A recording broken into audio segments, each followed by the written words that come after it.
Good afternoon, thanks for coming. This is the last session before the party, so I'll try and finish on time, which if you've seen me speak before will be an absolute miracle because I waffle on for England. So, my name is Mike Jordan. I am a program manager or technical program manager. I work out of Redmond in Washington, out of the Microsoft headquarters. My accent belies where I come from, which is England. But I joined Microsoft in 2000, and in 2004 I moved over to the US, and I joined Lync quite a while ago. I moved from live meeting to Lync, so I've been around a bit and done a lot of this kind of stuff. So this session has got one of the longer titles in the conference. I'm not sure if it's the longest one, but it's pretty close. Basically, we're talking about how I do large meetings in Microsoft. Why is it Mike Jordan? Well, because for better or worse, I've been one of the people in the Lync and Skype organization who've been nominated to actually make sure that the large meetings in Microsoft actually work well. So I've done this a lot. And when we say large meetings, we're talking of anything up to 1,000 users attending a Lync meeting, which is pretty good. By the way, if you hear me say live meeting at any time, strike that out immediately in your brain and think Lync. Because I used to present live meeting as well, I quite often say live meeting because it just rolls off the tongue. Okay, so this is all about Lync and not about live meeting. So there we go. These are the session objectives. I think you can see them down the front there. I can't. So basically, it's to understand what we do with Lync 2013 to support large meetings and to get my best practices to find out what I do and what I don't do. Okay. What we are not covering today, and this is really important, you've heard Gurdeep stand up on Tuesday and say that future versions of Lync are going to support very large meetings. Note he didn't say exactly how many very large is, because we don't know yet, okay? There is work going on now for Lync to support much larger meetings based on technology we are developing at the moment. Because we're developing it, we can't actually talk about exactly what's going on at the moment, okay? So all these features, I know, shoot me, I'm only the messenger. So all this discussion is going to be about what you can do today. You can go back and you can do this today in your organization, okay? Come to next year's Lync Conference and we'll tell you all about what you can do tomorrow. But that, of course, will be yesterday, tomorrow. So there you go, okay? Confused? You will be. Right, so what are we talking about? Lync is great at meetings. That's what Lync does. Lync is brilliant at doing meetings, especially collaboration meetings. I want to talk to my friend in the third row there. I can find his SIP address or his name. I can connect to him. I can chat with him. I can IM him. If he has a webcam and I have a webcam, we can talk. If I want to share my desktop or share applications, I can do that very easily. That's exactly what Lync is designed for. That's P2P, person-to-person, point-to-point. Okay? Lync does that.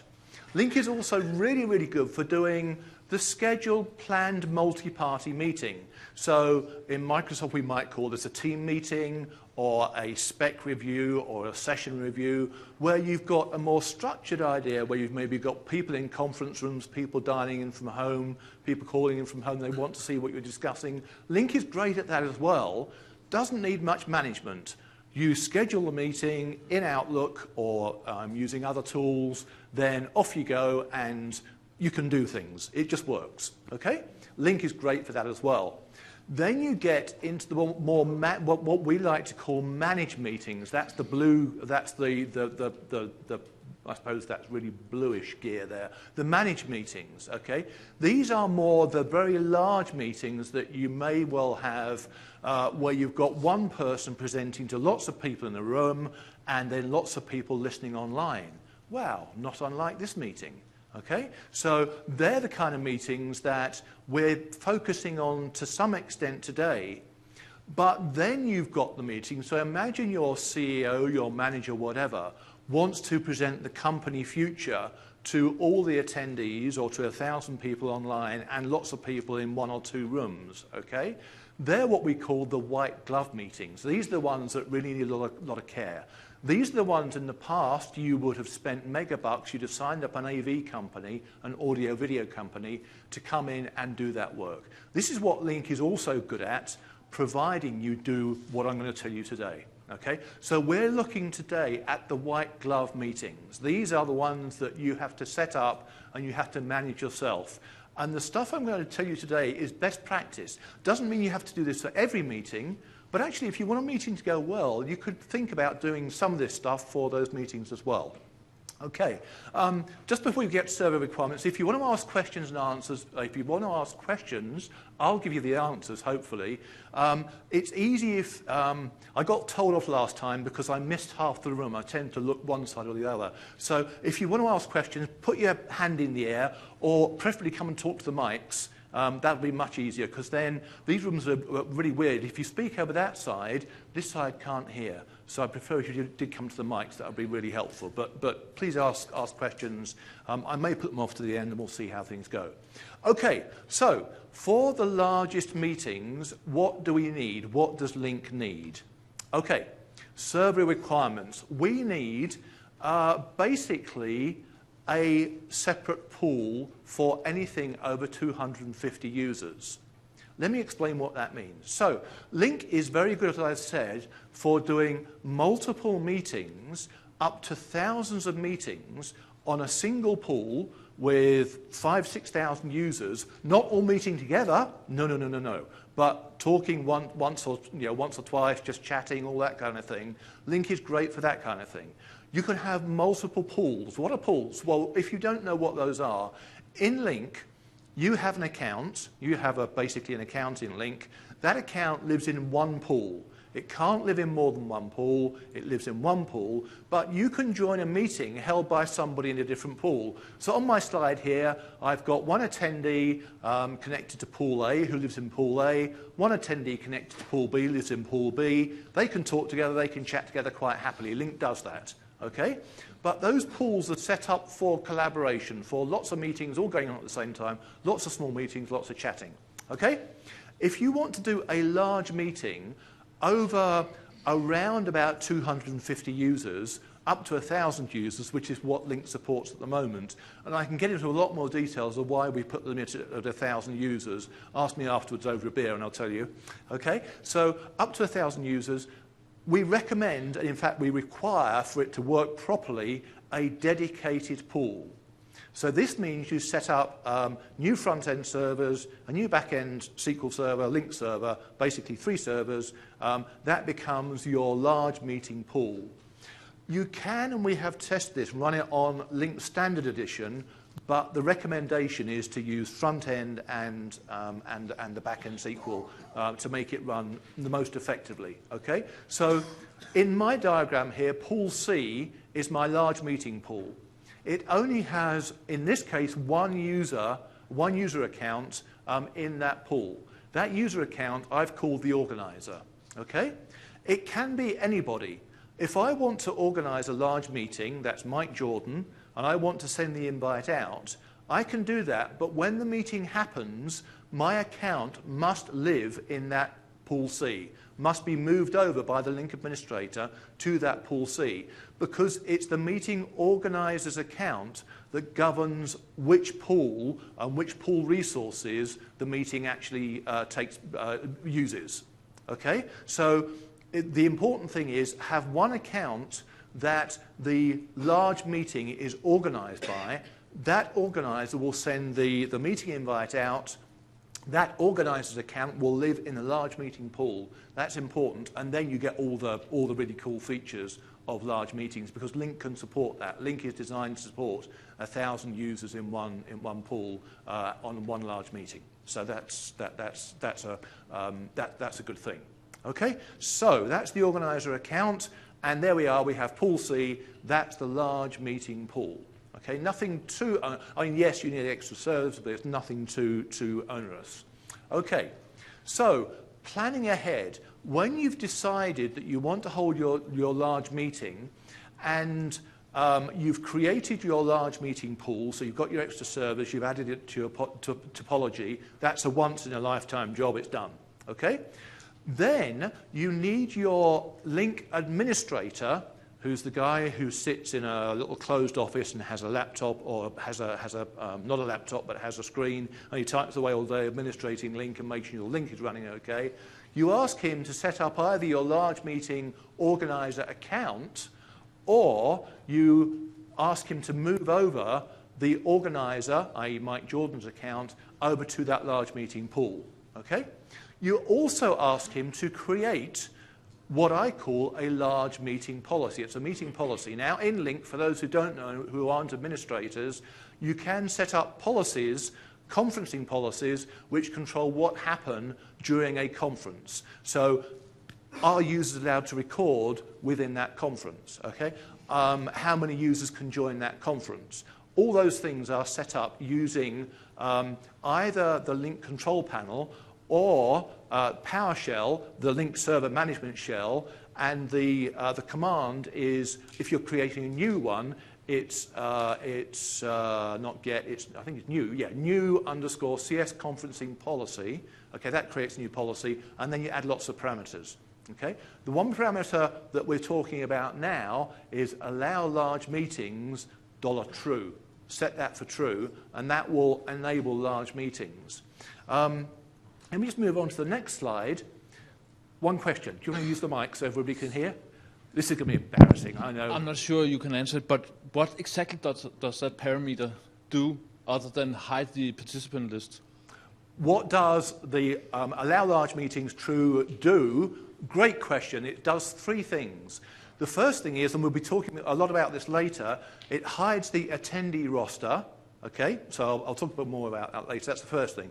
Second thing is, it disables all IM error messages. Now, when you've got large meetings, you can have a lot of error messages flying around about instant messages. So this guy hasn't received the instant message. This guy was on a DOS that couldn't receive the instant message at the time. So it disables all those messages because those messages cause a lot of network traffic and a lot of server bottleneck. Okay? And the third thing it does is it disables the gallery view, the multi-party view at the top of the screen. So it turns that off as well and disables the ability for users to turn that on as well. Okay? They're the three things that actually take up the most resource on a Lync server when you've got lots of people connecting to one meeting. One is managing the attendee roster, the list of people who join the meeting. Second thing is video, handling all the video calls. And the third thing is handling not so much the IM itself, but handling all the error messages that that instant messaging causes when things go wrong. Okay, so they're basically the three things that parameter does. Okay, so what we've done, we've created a large meeting policy here called, and the name or the description is large meeting policy for special events. Can be called anything at all, but we've called it large meeting policy for special events. There are some things you might want to think about, and there are some other parameters that are useful for setting when you're creating this policy. So one is allow multi-view. That's actually the gallery view. That's almost superfluous because allow large meetings true also does that. It disables the gallery view, but there are sometimes a few occasions where you may not want to use allow large meetings equals true, and I'll explain those later. But so allow multi-view, that turns off the gallery view. Okay. Allow annotations. You don't want 1,000 people trying to annotate on the slides. Turn that off. It causes a lot of traffic. Allow polls is an interesting one. Polls are a great way to get feedback, but sometimes they can cause a lot of network traffic. We tend to leave them on, but if you have a lot of network issues and a lot of problems with large meetings, you might want to turn polls off. Enable application and desktop sharing. Turn it off. That causes far too much network traffic. So basically what we have is for large meetings, we support PowerPoint presentations. Video embedded in PowerPoint presentations, possibly I'll be explaining that later, but enable desktop application sharing, definitely we can't support for above 250 users because it's just it's too heavy on resource on the servers, but also on the network as well. So be aware of that. Conference recording. This is an interesting one. There's no reason to disable this, apart from the fact that some of your larger meetings you may not want recorded. I know that sometimes we have meetings that are basically private or secret, and we don't want to record those. It is possible to turn recording off and on with this policy, okay, CS conferencing policy, so you can do that there. And then you can also set the maximum video size as well, the video resolution. If you've got one person, one video camera sending things out, you can still run it HD, that's fine. But if you have a lot of people on lower bandwidth networks, you may then want to drop the video down to VGA. You may want to do that. It's up to you. In Microsoft now, we do HD video, and it works fine for 1,000 people. Okay? Maximum meeting size, you must set that to 1,000. By default, it's set to 250. You can, of course, set it lower. If you set it to anything lower than 1,000, when, say you've set it to 800, when the 801st person joins the meeting, they will get a message to say, I'm sorry, the meeting is full. Okay? So make sure you set that to 1,000, and then everybody who wants to join can join. Okay. Question? Mike? Oh, go on, shout it out. I'll repeat it. Any chance this will go beyond 1,000 in future releases? Any chance this will go beyond 1,000 in future releases? Gurdeep did announce that we are working on supporting very large meetings. Gurdeep announced that. He is the manager. So therefore, I would guess we will be. But more than that, I cannot say at the moment, because I'd have to kill you all if I did and burn the recording. So, but Gurdeep did announce that we are going to be supporting something like that. So yes, yeah, okay. It may not be using this technology, okay. It will still be Lync, very much it'll be Lync, but it may be, we may be working on different technologies. But that's as far as I can go. Okay, so once you have created that large meeting policy, you can then use either the Lync control panel, or you can use PowerShell to apply that policy to the user. Now Lync meeting policies, the conferencing policies, get applied to a user or to a site. Okay, so you can assign, or globally, you can assign them globally. So you could assign a global policy to that pool. That will work. Sorry, a pool policy to that pool, or you can assign it to user. Best to assign it to the meeting organizer, because you have to make sure that the policy is applied to the meeting organizer at the time of the meeting. It doesn't have to be the time the meeting is scheduled, but when the meeting actually happens, the policy must be applied. So if it is a standard user account, you've moved into that pool, apply it when the user is starting the meeting, and then take it off afterwards. Okay, so scheduling the meeting. A few things. Use a dedicated account, as I said, to schedule a meeting. Now, when you schedule a meeting, that person is the meeting organizer. And the meeting organizer generally is a standard presenter, but there are one or two things that you may have to think about when thinking about who's going to schedule the meeting as well. Okay? So we're going to create the invite, we're going to declare the presenters, we're going to check the meeting options, and then we're going to look at why you don't highlight the text in the meeting and copy it to a new calendar meeting. Okay? Because there are things that will break. And look, we're going to go into a demo. So let's see if this works. So, number 8. Good. This is my laptop. I am now going to schedule a meeting. I'm going to schedule a meeting from 4:30 to 6 o'clock. Don't worry, we are not going to have that we're not going to have this session going on until 6 o'clock, because I know I'm standing between you and the party, so don't worry. So I'm going to invite Jim Glynn, I'm going to invite Dave Landis, I'm going to invite Amy, and I'm going to invite Diane. Okay, and I'm going to say a large Lync conference meeting, just to prove you that I can type occasionally. Okay, and now I'm going to create a Lync meeting there. Okay, and I'm going to go into meeting options. Now, whoa, that looks odd. Let me go back to the slides for a second. Okay, that's what you will see when you schedule a large meeting. If you're using Lync on premises, okay, you have your own Lync servers, that's what you will see. You will see these, I think mouse works. No, it doesn't. Who? Okay. There, oh, yeah, mouse works. Okay, so over here, you see these two options. Okay, one of these is my dedicated meeting space. I'm sure you've been to other sessions where people have explained it. In case you haven't, it's really important that I explain this to you. Okay, if you use that bottom option, which is the default, my dedicated meeting space, it means that every Lync meeting you hold is the same meeting. So if I schedule a meeting from 3 till 4 and another meeting from 4 till 5, the people joining the 4 till 5 meeting can also join the 3 till 4 meeting as well. You can check that because the URL for the meeting is always the same. Okay? Also, if you use that option, all these meeting options down below aren't grayed out. They're not available because you can't change the meeting configuration because it's always the same meeting.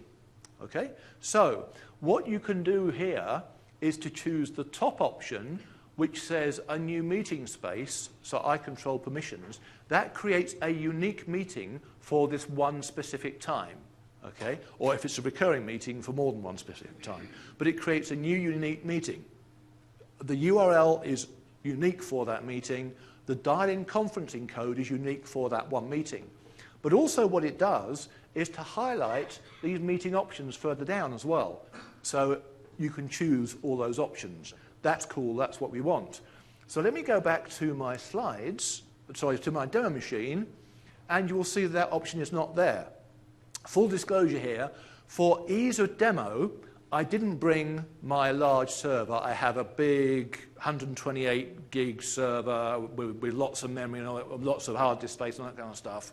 It would have cost me a lot of money to bring it down here and probably got it broken. So I'm actually using Office 365 as the demo system here.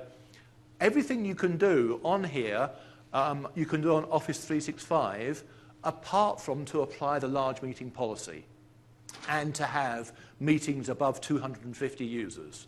Okay, so for demonstration purposes, I can use Office 365. I can schedule and manage meetings up to 250 users, okay, but I can't go from 250 to 1,000 users on Office 365. However, as we've already said, Gadeep has announced that there will be et cetera, et cetera. Okay, so at the moment, 250. But everything else that you see still works, and in fact, you'll see how it still works. So why aren't those two options there? Because in Office 365, every meeting you create is a unique meeting anyway. So those two options that I showed on the previous slide actually don't really matter. It's a unique meeting in Office 365 anyway. But these options do matter. Okay? People don't have to wait in the lobby. Who doesn't have to wait in the lobby?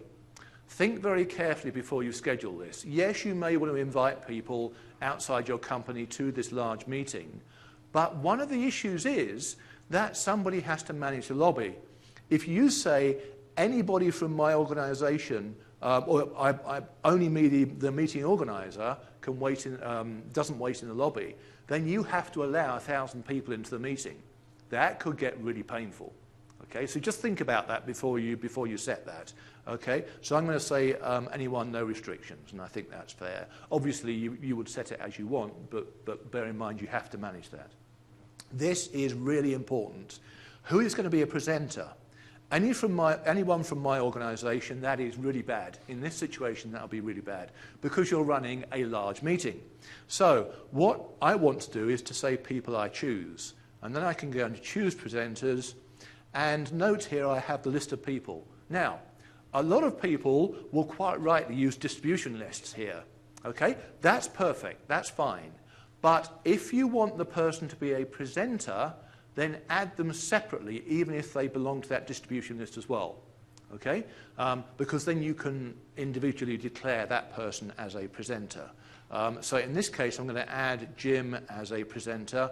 The meeting organizer is always a presenter anyway, so that's all right. Okay. 3 more options down here. Disable IM. I'll be showing IM mute later. If you've been to one of the new client features sessions, you would have seen IM mute already demonstrated, but it's worth showing you again because it's pretty useful, okay? The only thing is if you disable IM mute here, if you enable IM mute, so if you disable IMs, okay, which you can do now in Lync, it's a new feature, if you click that box here, so if you do that here, you can't turn it back on again in the meeting. You can't enable it in the meeting. That could be a problem. So just think about that carefully. I'm not going to schedule that. In my slides that I have that one actually ticked, but think about that. Mute all attendees, that's actually quite a good one. You can undo that when you're in the meeting. And also block attendees' videos, you can undo that one in the meeting as well.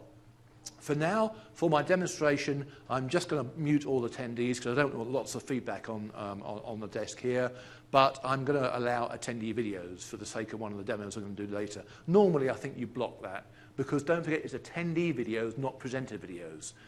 Whatever you do here, the presenter can still see, can still show videos. Okay.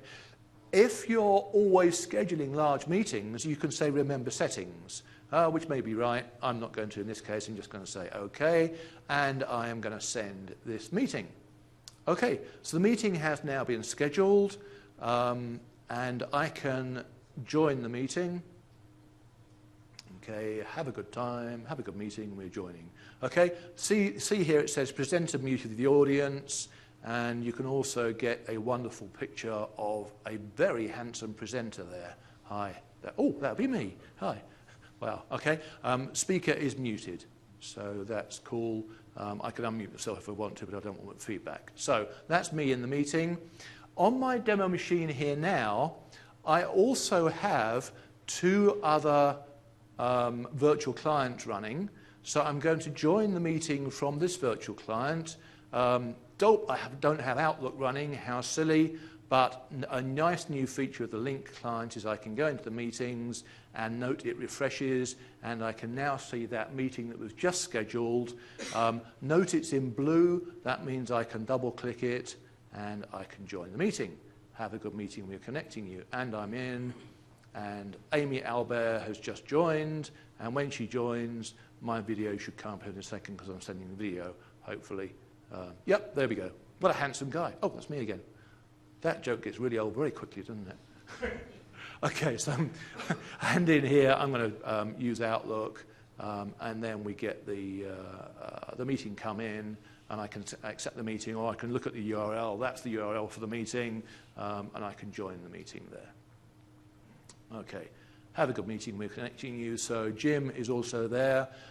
Jim is a presenter. You can see that in the attendee list, and you can also see that in the actions. He can do lots of things.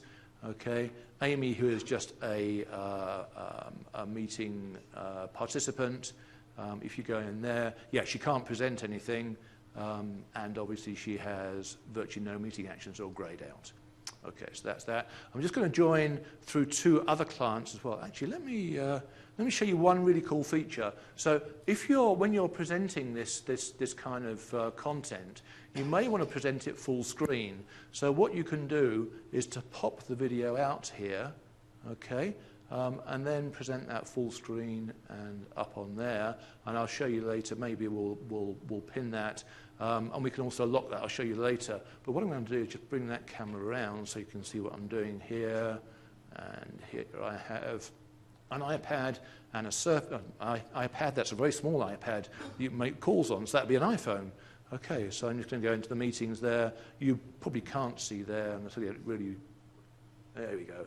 That I've got the same option there for large meeting conferencing, and I can join the meeting there, large meeting Lync Conference, and I can join from the join button there, and also from the Surface, which is a wonderful device.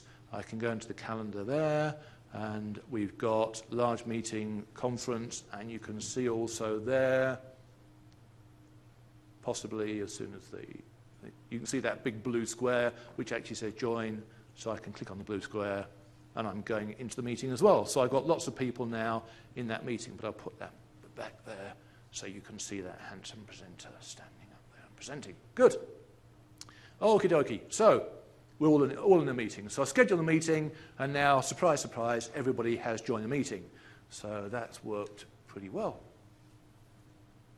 Of course, normally you get a round of applause, but not in this case. That's fine. Because everybody does it, and Lync just works, doesn't it? I mean, that's the thing. Everybody just expects Lync to work nowadays, so it doesn't need a round of applause. It's just great. It works. Good. Okay, the room layout. Let's think about room layout. A few caveats first of all.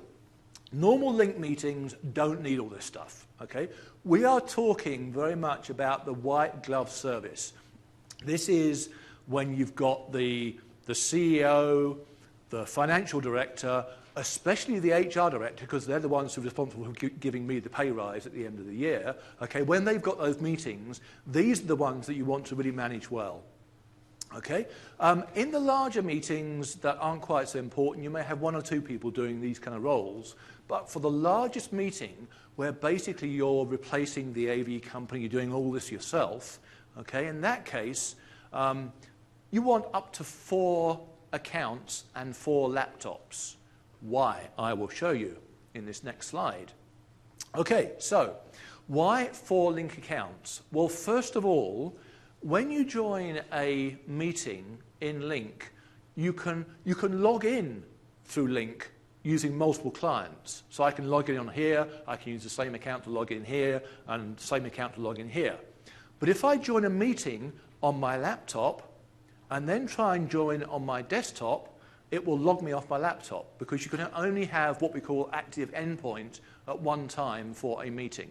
Okay, so that's important to remember. So that is why we have 4 different laptops here. 1, 2, 3, 4, logged in with 4 different accounts. Now, what we do in Microsoft, we actually have 4 named accounts. So we have Redmond AV for this laptop. Okay, down here, where's my mouse? That laptop there. Okay, so this is the one that's connected to the audio system in the room. So we have the microphones, the wireless mics, like what I've got on now, the wireless mics and everything, fed into the PC that is broadcasting the audio through Lync. Okay, so this is logged into the Lync meeting. We also have the video connected to the same machine. Why? Because Lync, back in Lync 2010, it only did video switching through audio. So if somebody spoke, the video would switch to that person's video as well. Okay? In Lync 2013, I'll show you something else in just a second, which is slightly better, but even so, at best. And also, if you want to have lip sync, so you want my lips to move with my voice, then have the same, use the same laptop with the same Lync account, and that'll work fine. That's the first one. By the way, you should all be getting these slides after the conference. I think they will come in a PDF format, but you should be getting these slides anyway. Okay, quick question. Is that the organizer that is logged in? Is that the organizer logged in? That doesn't need to be. And in fact, I would recommend not to have the organizer logged in to the AV, using the AV feature. Okay? I'll tell you why in just a second. Okay? Do they need to be a presenter? The organizer of the meeting is always a presenter. I'm talking about this laptop, it's got the audio and the Okay, yes.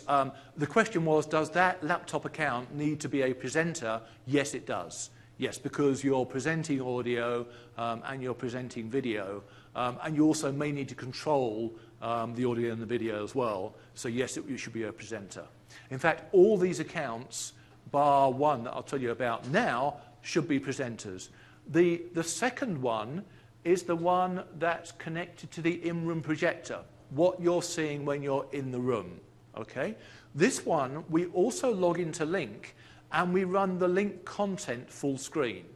Okay? So when the presenter changes the slides, and that will be on this third laptop here, which is also connected to Lync, that's the one that the presenter has the slides up. They can see the slides. When they click change on the slides, that changes on the machine connected to the screen being projected, and then everybody can see the slides on the screen.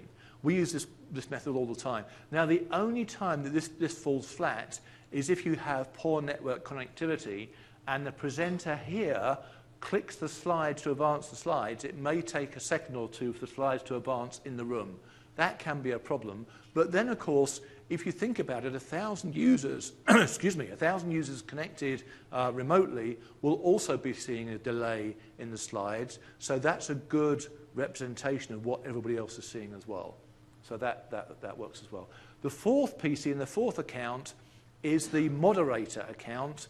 That's the one that the person is monitoring the IM, monitoring Q&A, and monitoring anything else about the meeting, and also maybe uploading additional slides into the meeting. And I'll show you that in just a second as well, because that's quite a cool little feature as well for Lync there. Okay, a question? So the one on the bottom right, PC connected to in-room screen showing shared presentation content, that's just a garden variety participant? So the question was, this PC here, the PC connected to the in-room screen, that's just a participant. Yes, it can be just a participant. Don't be tempted to connect the AV laptop to the screen. The reason is that Lync, when you're looking at the Lync videos, let me just show you this for a second. Lync showing the Lync videos, so you can see here my video, it's actually a mirror image. Oh, let me do that. It's a mirror image of me, okay? Because the video that I'm seeing, okay, is a mirror image of me, okay? Because it makes it much easier when I'm doing a one-to-one conversation. Otherwise, you know, if I lift up this hand, on the screen it shows me holding up that hand. It feels weird. I've done that on other systems. It's just weird. So if you have a webcam on, if you're projecting the image that's also from here, then they will see a mirror image of whatever's in the room, which can be really confusing. When it's on a large screen, you're expecting to see the right aspect image, or the right representation of the image. Okay, but yes, to answer the gentleman's question again, that can be just a logged-in user. It can also be a presenter. To be safe, it's good to be a presenter, but it can just be a logged-in user as well. Okay, just to show you that I'm not talking smoke and mirrors, this is actually a meeting that we did fairly recently. This is one of our Lync and Skype all hands. You'll notice we have probably about 300 people in the room. We have a lot of people, probably near 1,000 people online. We have the main AV camera here. This is a high-def camera connected to a capture device going into this laptop. We also have the feed from the wireless mics coming into the mixer. That's also connected to that laptop. This guy is running what you can see on the screen, so it's full screen. One nice little feature is, if you've got a remote presenter, you can pop out the video of the remote presenter and drag them into the screen if you've just got one screen, or you're just mirroring, you're just duplicating both screens. In this case, both screens are duplicated, so we don't have split screen in this particular conference room. So that works quite well. And this guy is moderating what's going on, and the laptop somewhere back here with a clicker, the presenter advancing the slides when they want to. So that's how we do our sessions. Just a quick note about what audio and video devices to use. Make sure you use approved audio and video devices. There's the link on the slides there. That takes you to the approved audio and video devices. For the larger cameras and that kind of thing, we don't have a list of larger cameras. What we use for video cameras in Microsoft, we use the Vadio AV Bridge or equivalent hardware. That allows you to connect an AV camera via a USB port into the laptop that's running Lync, and that produces a really good AV video connection. But what's good also is it has a line level, for those who know about audio, a line level audio input that you can take from your sound source, your mix or whatever, and that brings that straight in as well. If you just want to bring audio into Lync and maybe use a webcam, just stick a webcam up down there somewhere for a lower quality experience, then you can use USB input devices to get the audio in. There are several manufacturers that make USB enabled mixers, soundboards. Allen and Heath make one, Behringer make several, and there are lots of other companies that make those as well. They come in basically to Lync. It looks like a single microphone. That's really good. The third option is just to push something into a line input on the laptop. If your laptop's got a line, or drop it down to mic level, that also works. Be very careful with that because the PC Windows 8 or Windows 7 has its own automatic volume control work, and then Lync also, the codec Lync, has its own volume control and also error cancellation and noise cancellation.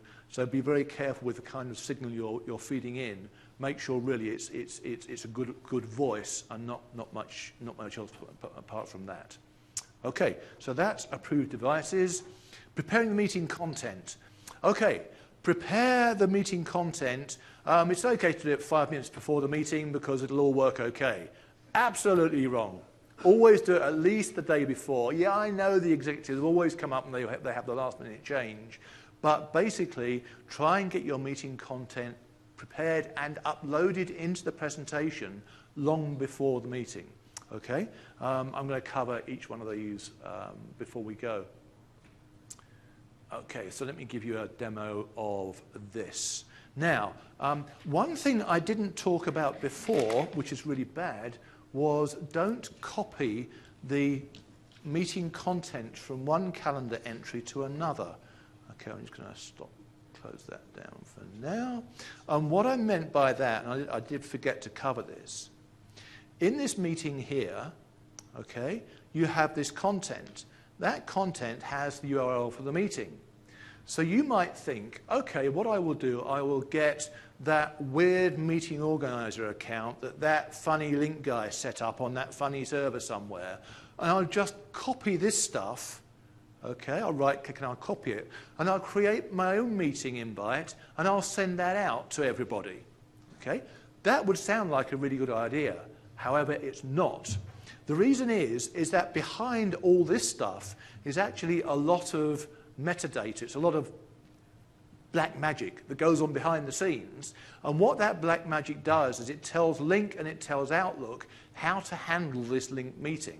Okay? So if you just copy that data across, if you try and join the Lync on, wow, look at that, I have one here, a Lync room system, okay? The Lync room system will not find the join meeting link. Okay? Also, remember in Lync itself, I went into the calendar and this item here was blue, so I could double click on the item and it allowed me to join the meeting. If you copy the Lync coordinates into another meeting, that will not work either. If you remember those fuzzy images where you saw there was a join link on my iPhone and my Surface, those will not appear either. Okay, so all the special stuff that Lync and Outlook do behind the, or Lync and Exchange do behind the scenes to manage all those join links and everything, they will always not appear. Okay, so that's why don't copy the meeting link from one person from one meeting to another. Okay, I knew I had to say that quickly. Right, so meeting details. So what we're doing is we are in a meeting here. I have a slide presentation. Let me go into documents. I have a, wow, this looks like a really good presentation. Come on, PowerPoint.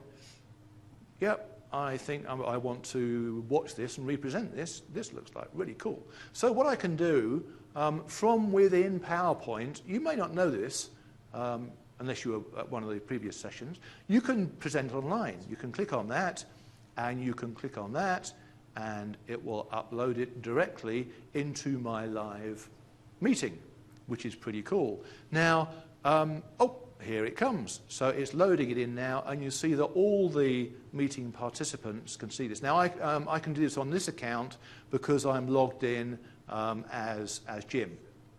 Jim is a presenter.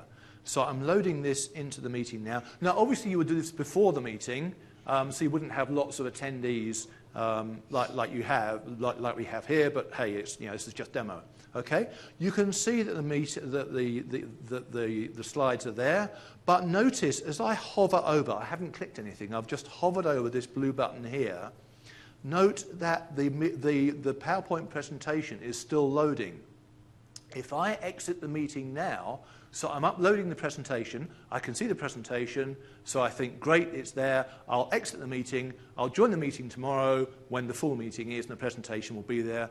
No, it won't because it hasn't finished uploading. Oops, it has now. So now I can exit the meeting, rejoin the meeting, and the presentation will be there. Now, there's one interesting thing here. Sometimes if you upload a presentation as a presenter, I have seen, and I'm not sure what's going on here yet, that if you're not the meeting organizer, the presentation doesn't always stay in the meeting if you close the meeting and then restart it. But I've seen that if the organizer loads content into the meeting, that content is always there when you go back into that meeting. Okay? So I would recommend for now that the organizer uploads the meeting content. Okay? The day of the meeting, if you're not going to close the meeting down, then by all means allow the other presenters to load the content. But I would recommend for now just have the presenter, the meeting organizer load the content. Now, one thing I said on that slide before was it's good to have a separate presenter machine which has the clicker connected so the presenter can advance the slides.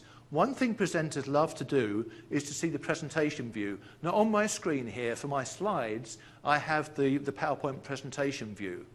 We don't have that in Lync, but what we do have is the thumbnails option. Okay, in thumbnails, I can see the slides as a presenter. Now note here that Amy is also watching the presentation, but I can advance the slides through here, and I can jump to the slide that I wanted to. Okay, so I've selected that slide, and because I'm presenting, eventually it will change. Come on, prove me wrong. Come on, change. That's weird. Why hasn't that done it? Ha! Well, it should change anyway. And of course, the gods aren't going to be with the demo gods aren't going to be with me. This is actually really strange because she is allowed. She shouldn't be a presenter, and yet she's still allowed to advance the slides. So something's gone wrong here. But oh, there we go. It's woken up. Okay, so I can advance the slides. Whoops, I've gone too far there. So I'm going to go back, and I know what it is. It's the poor network. It's because everybody else is using the network at the same time. And note also that this is happening. I don't know if you can see this on here. I'm just going to pop the video out and make it full screen. That this is also happening on the Surface as well. And also, oh, you can't really see it, on the Surface and also on the iPad, which now can display full content for these things as well. So that's really cool. Okay. Now, I was talking a while ago about when you're connecting the machines to displays. So what you can do is, say this machine here is the one that's connected to the in-room display. I can run that content full screen. I can get rid of the presenter of the videos, the faces. Okay, so that's what you would see in the conference room. Okay. Now, for some reason, I'm getting that blue bar across the top. This is all running virtually, so I think that's why we're getting little artifacts. But basically, that's what you would see on the screen. And as the presenter advances the slides, they would see them. So that's quite nice. Move to the top of the screen and get rid of that. That button there was that one that I did full screen. If you have two screens, what you can also do, and let me just get this one up as well. Okay, I can run this full screen as well, so I can see the presenter videos and the other videos as well. Now, of course, don't forget that once you've scheduled your large meeting policy, the actual gallery view will disappear, and all you will see is the actual speaker, the actual person speaking, so that will be full screen as well. So if you have two screens, you can run them side by side, use dual screen on your laptop, and you can see the speaker on one screen and the presentation on the other screen. Okay, so that's good. So I'm going to press that button and lock those back in again. So that will all work fine. Good. So we have the content loaded into the presentation, but there's more. There's more. What I am going to do, though, is I want to show a video through Lync. Now, Lync does not really have a feature where you can add a video and show a video in Lync at all at the moment. Unfortunately, it's been a long-asked ask, and we just haven't, unfortunately, been able to do it at the moment. But what we are going to do, though, is to show you how to embed videos in PowerPoint and make it actually work in Lync. Okay? So I will show you this first, but there are some caveats, so don't leave before the end, because I will warn you about it afterwards. So I'm going to create a new Lync presentation here. Okay, a blank presentation. I'm going to add 2 new slides, and for the layout for that, I'm just going to create a blank slide, and I'm going to say video demo, and I'm going to say Q&A at the end. Okay, and on this slide here, I'm going to insert a video. So this, by the way, is the only way we support showing video in Lync. Don't be tempted to do a screen share, desktop share. Doesn't work. Desktop sharing has a maximum refresh rate of about 8 frames a second. So your video is going to be very choppy, and I'm sure you've all done it, and it doesn't work. Okay, so we've got lots of stuff here. We've got a video. I'm not going to spend too much time on this. One thing you can do, though, when you're going to play back, you can trim it, so you can take out the... in fact, let's just do that very quickly. I just want to trim the end. So just for the sake of this, I'm going to trim the end to about 30 seconds. Just get rid of that guy talking and finish there. Okay, good. Right, so that's trimmed. Okay, so this is now 30 seconds.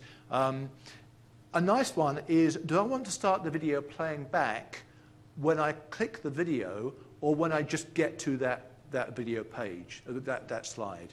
I'm going to have it when I get to the video slide, so I'm going to have it start automatically. I'm going to have it play full screen, okay? So that should work. So I can now save that file, save as. I'm going to put it on my computer, on my desktop, and I'm going to call it video demo. Perfect. I'm now going to upload it into Lync, and it's all going to work perfectly. Absolutely wrong. It won't. It will never work. Okay? Why is that? Because if I look at that video, which is probably down here somewhere, where is it? Yes, it's the Microsoft Heat video. It's an MOV file, which looks like it may be an Apple QuickTime or something like that. So it's not... PowerPoint doesn't like those too much. It will play in PowerPoint fine. But because when we load video up into Lync, it actually gets loaded when we use the PowerPoint web application to display the PowerPoint. And that has a limited subset of videos that it can support. Okay, so what we're going to do is you go into the info section of PowerPoint, and you see 2 options here. If it's a nice video, like an MP4 or a WMV, you may not see the optimize, but you'll definitely see the compress. Click optimize. And it's going to process that very quickly. It's going to chunter along and process and do and do and do and do and do. Dum, dum, dum.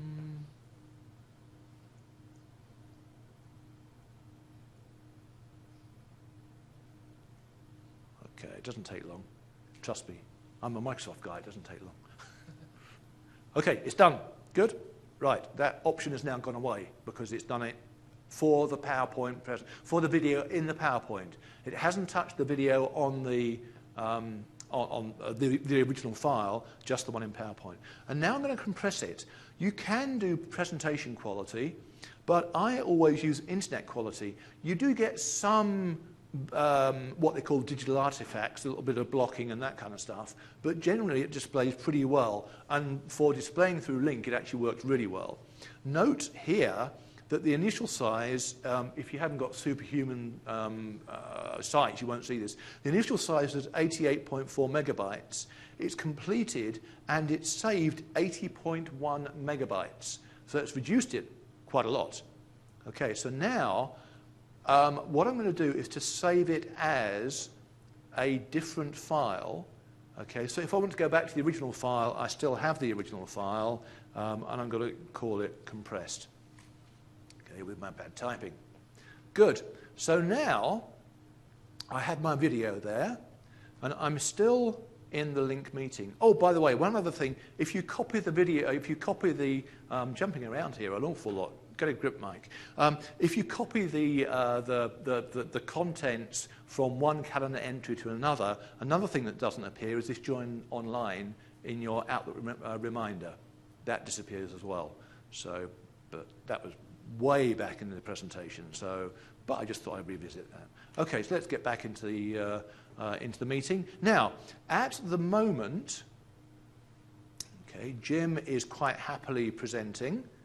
Okay, I'm going to pop the video back in there. He's quite happily presenting, and the slides are going on. Okay, but somebody has just brought me this memory stick with this super important video presentation that I need to play as part of the meeting. If Jim uploads it, it will immediately stop his PowerPoint presentation, and you'll see the loading screen. Okay, that's not super cool on a nicely managed presentation. So what you do here is another person who is a presenter goes in and then can choose PowerPoint, and note you get this other option. The current presenter doesn't get this option, but any other presenter does get this option. You can either present it now, or you can add to use later. So that's what I'm going to do. And the video I want to add to use later is on my desktop, and it's video compressed, because I couldn't type properly. Okay, so now nothing's happening. Jim is still quite happily presenting. Things are going on really well there. Okay, but the video that we've just uploaded is now being uploaded. And also note that I don't see anything here, but I can go into manage presentable content, and it shows me now that both videos are available. If I'd done that quicker, you'd have seen a progress bar going across the top there, which says that it hasn't quite uploaded yet. Okay? So when we get to the stage where either Jim or I want to present that video, what I can now do is go in and I can play this content. Okay, so I'm taking over as presenter. I can now play the content. Okay, it's going to load up. And also let's get Amy's screen coming up as well. Okay, she's running her, go away, there we go. She's running her thing as well. Okay, so we're going to do a video demo. And we're now going to go to the next slide. And because I put play on the next slide, you'll see that the video is going to start playing, and it's starting to play on everybody's PC. Now, this is interesting, that actually the video is lagging behind on some PCs. This can be a problem, and this is where I said hang around, because what Lync does is it basically sends the video out to every Lync connection. Okay, or in fact, it's the PowerPoint web app that's doing it. It sends the video out to every connection. But the problem is that the video starts to play on every connection once it's been partially received, once it's got enough to buffer. And if it doesn't receive enough to fully play the video, it will stop until it receives enough. A bit like a YouTube video, it doesn't always play. The problem is that when the presenter machine, the machine here, gets to the end of the video, it may well stop all the videos from playing, and if the presenter advances to the next slide, everybody whose video hasn't finished playing may not see the end of the video. Okay? There's no way around that at the moment. Well, actually there is. What you can do is to add some black buffering onto the end of your video of maybe 5 or 10 seconds to allow for those people on poorer web connections. Okay? But this does work, and it's okay. It does work in presentations. We have used it to some success. The only way to play videos at the moment through Lync, and it's okay. It does work. New features, very quickly. Who attended all the new client features sessions? Wow. Okay, so this is all new for you. This is really cool. Okay, so I'm going to demo it very quickly. Whoa, what's he going to demo? Tell me what he's going to demo. Lock video spotlight, I am mute, Q&A, recording, and roster management, all in 5 minutes, believe it or not. Okay, so let's have a look at new features. Right, back to the demo machines. Isn't Office 365 performing well? It's actually doing really well. Oh, what a silly thing to say, because it's going to go wrong now, I'm sure. Anyway, so first thing is Video Spotlight. Okay, so we have a guy here who just decides that because I haven't disabled video from everybody, he's going to start sending his video. So you can see here that he's sending his video, that's Dave, okay? And maybe somebody on her iPhone decides that she's going to start sending her video as well. So we've got her sending a video. So we've got lots of videos going on, okay? Now, the problem with Lync is that, well, in fact, it's quite a good feature. Normally, it swaps video based on voice. So if he speaks, his video would become the main speaking video, okay? We don't want that in a large meeting. So what we can do is we can right-click on, say, Mike Jordan's video, which is this camera here, and we can say lock video spotlight. You can do it from the picture here, or you can do it from the roster, and I can say here, lock video spotlight. What that does is then force one video. Remember before I was showing you popped out video?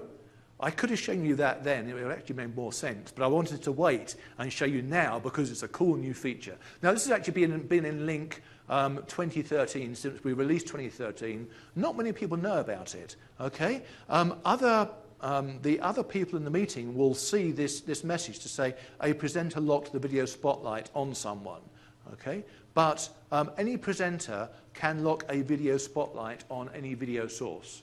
So that's really useful. Note also, though, that the video goes widescreen. You don't have that pan and crop that you had before. So if I unlock the video now, okay, my video goes square again, and people are seeing my square video, but that's okay. So that's lock video spotlight, really useful. Okay, I am mute. This is really nice. So we have good old Amy here, and she's going to say, wow, that's so cool. And to prove she can't type, okay? And then if I had the audio on, everybody would get, ting, you have a new video. You have a new IM. Ting, you have a new IM. Okay? What's the problem? Okay? Ting, ting. Everybody's got the IM. Okay? So what I can do as a presenter, I can now go, now note it's not in the content, it's in the meeting, okay? And I'm just hovering over that. I haven't clicked on that. If I click on it, it will either put the roster up or hide the roster. I hover over it, and it's what we call a peek. Wow, it's a peek. Okay. Normally you get a participant list, but if you go into the next one, it's the actions. I can now say, no meeting IM.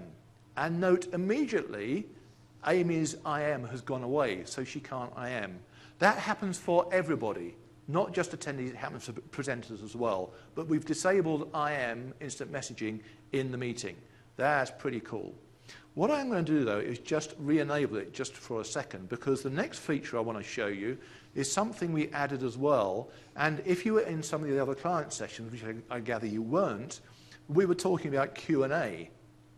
Okay, not the Q&A that was on that slide there, but this is a whole new Q&A manager. Okay, so come on, Office 365, you know you can do it. So we have Q&A. Now, Amy sees Q&A come up. It's an alternative to the presentation. And no, for now, you can't pop it out. You choose one or the other, okay?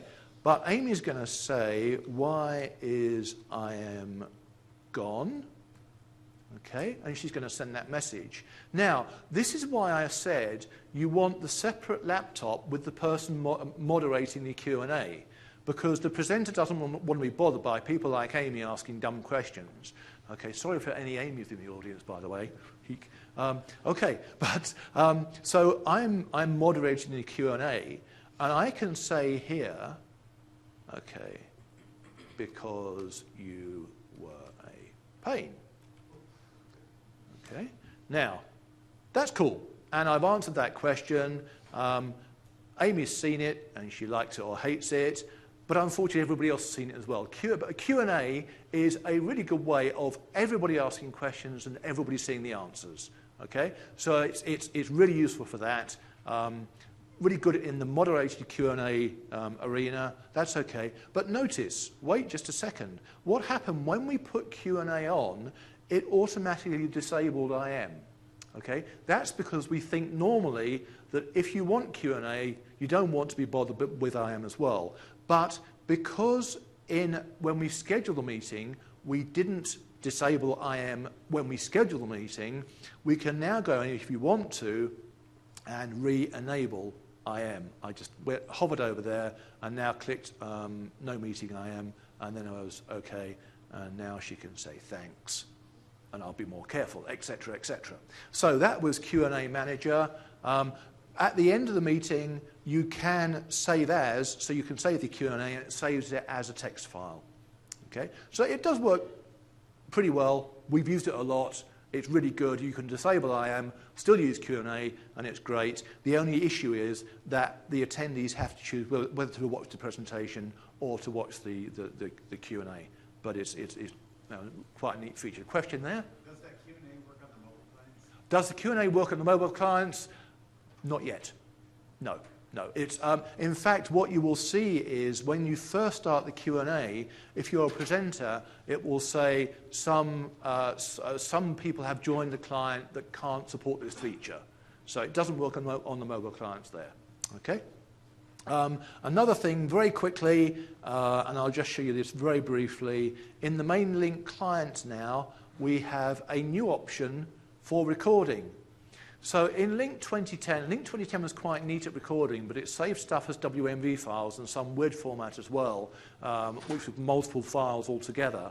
What we've done in Lync 2013 is to go to the industry standard MP4 file format when we save videos. When we first did it, though, it caused a problem because to get the right quality size, to get the right quality, it created quite large videos. So what we've done now is to give you the option of choosing either a small size that you can upload to an iPhone or a Windows phone or whatever you want to, which is fairly small, or you can have the largest size, which is the best quality that maybe you can post onto a website, something like that. So you can choose those options here.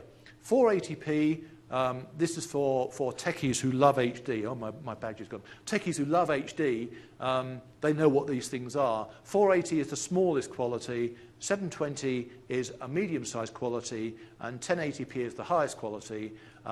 That's the largest file size, that's a medium file size, that's a small file size.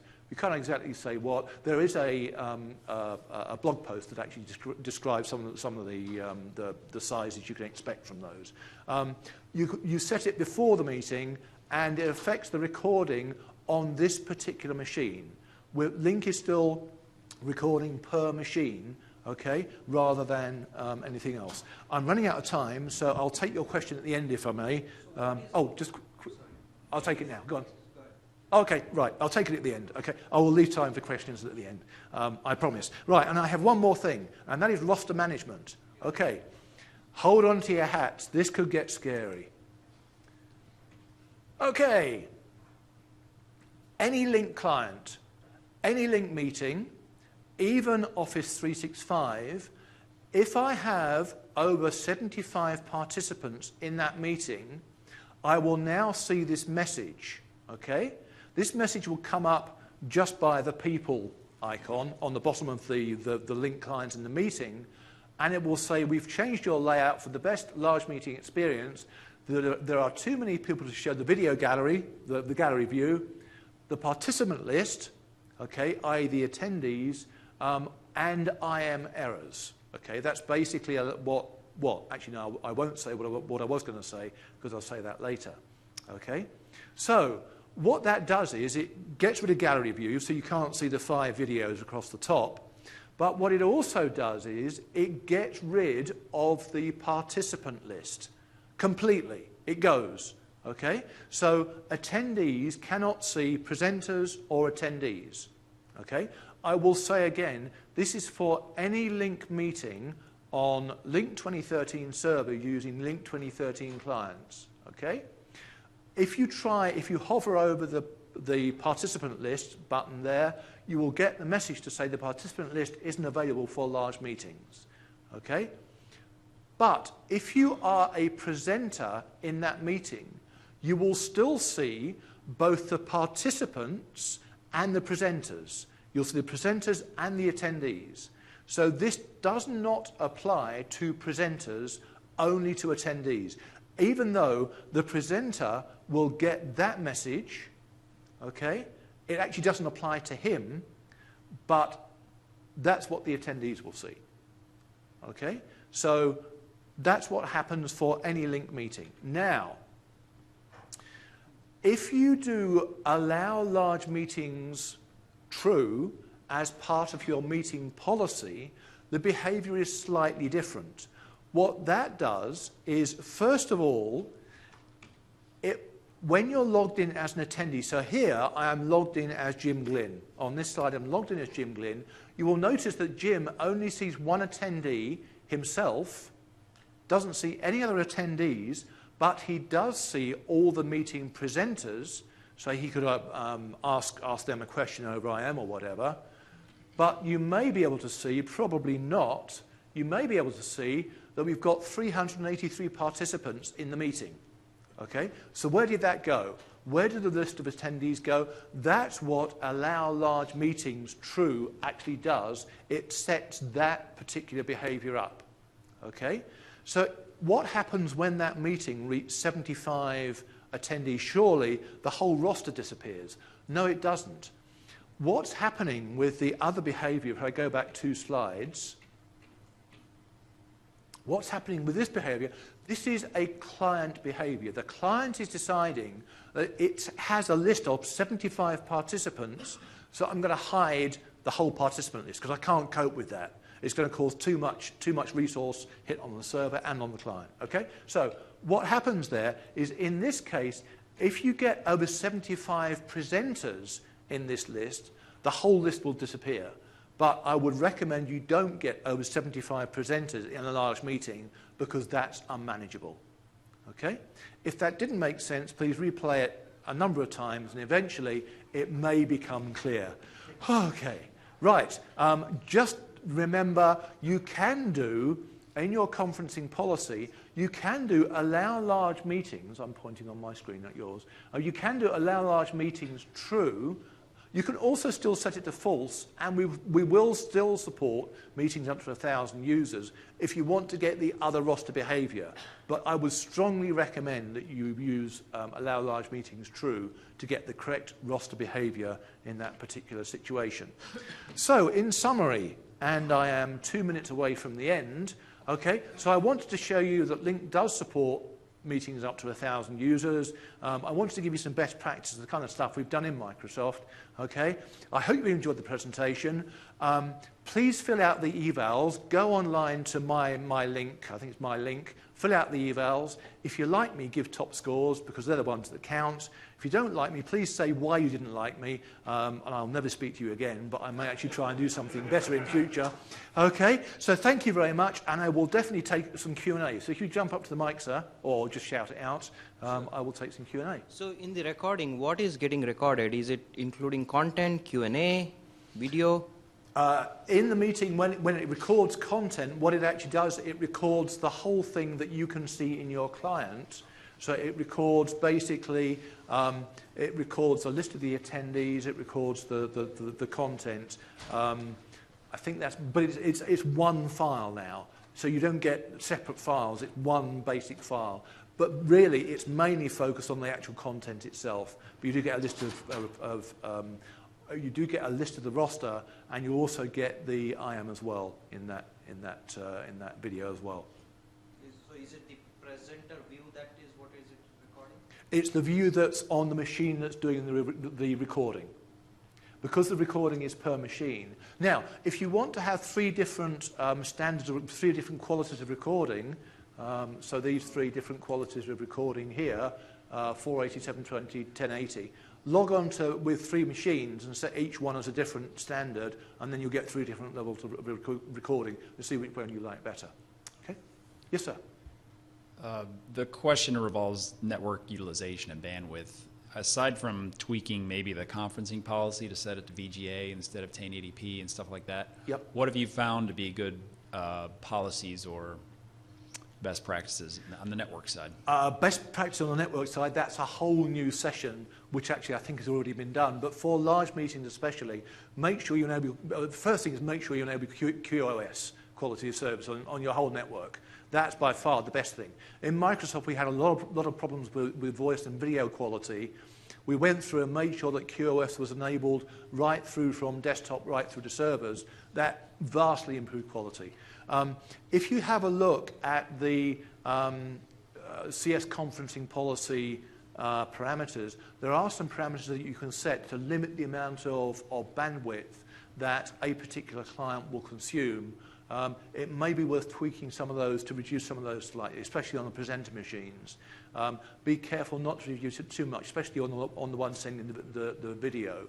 But generally, with the settings that we've applied now, that does reduce the network bandwidth, and especially by taking away the gallery view and those kind of things, it does reduce the network bandwidth a fair bit. And also roster management, that caused a lot of network chatter that we don't have now. Okay. But also, yeah, check the network best practices as well, those sessions, because they went into a lot more detail about that than I can cover at the moment. Yes, since RDP is the big bandwidth hog, is there any activity to change that? So the question was, since RDP is the biggest bandwidth hog, that's actually why we say we don't support, in large meetings, we don't support desktop application sharing. So don't use that for large meetings, because that actually uses RDP, the remote desktop protocol. Okay, so don't use that. Are things happening in the future? You might think that. I couldn't possibly comment. Another question. We do a lot of conferencing with external clients and customers, and so they're calling in on PSTN. They're using the web client, the downloadable client, Sure. as guest. One of the things that we've seen is that people calling in on PSTN, even when the meeting default is set to mute, they come in unmuted. Is that something we can fix somewhere or change? I've seen that as well. Off the top of my head, I don't think so, but give me your contact details afterwards and I'll check to make sure. Yeah, I've seen it as well. I don't think, I'm not in fact even sure if you set mute all when you schedule the meeting. I'm not in fact sure if that achieves that in any way. But I will check and get back to you on that. So give me your contact details. That actually leads me to my second question. I've been attending the QoE sessions and the CQM sessions, and they're all basically saying, what you said, QoS, which we can't do externally, but they're also saying that one bad person on the meeting can impact everybody else on the meeting. You've heard that. Okay. Yes. So how do you guys handle that? I mean, we're doing 50 to 100 people, and I'm getting beat up over this, and it's usually external people.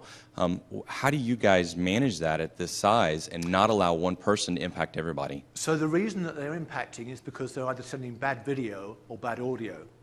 Mute video and mute audio for participants, and then they won't impact the issue, because they're not dragging down everybody else, because their video and audio are muted, they can't send them. Okay. So that's the best way to handle that. So you see how the two are related. Yeah, that's right. Yeah. Absolutely. Yes. Okay, I'll hit you afterwards. Thank you. Sure. Yeah. And you have a question? Yeah, there is one feature that is available right now in live meeting that is not supported with Lync meetings. Yes. Which is the call me at, and the pauses that you can put some commas to include the pauses. So if you are on an extension inside the PBX system, so it will call you and then it will include some pauses and then dial the extension number. And we are using that for when people use in the live meeting. They also do that to bridge an external audio conferencing system. Yes. And that's not supported with Lync right now. Yes. Any plans to support that in the future? I don't know. Possibly in some form or another, but probably not the way and the reason that live meeting does it. We are looking at various different solutions to overcome that issue. I can't, actually, unfortunately, I can't say much about that at the moment, but there are some things in the works to allow you to use external suppliers and that kind of thing, or use PSTN and that kind of thing in a better way. So, yeah, things are in the works, but maybe not in the way you're thinking. So there's a lot of lateral thinking about how we can handle all these conferencing issues. So, but bear with us, and we'll get to you. Okay, thank you. Thank you. Right, thanks very much indeed for attending. Cool. Don't forget the evals and enjoy the party.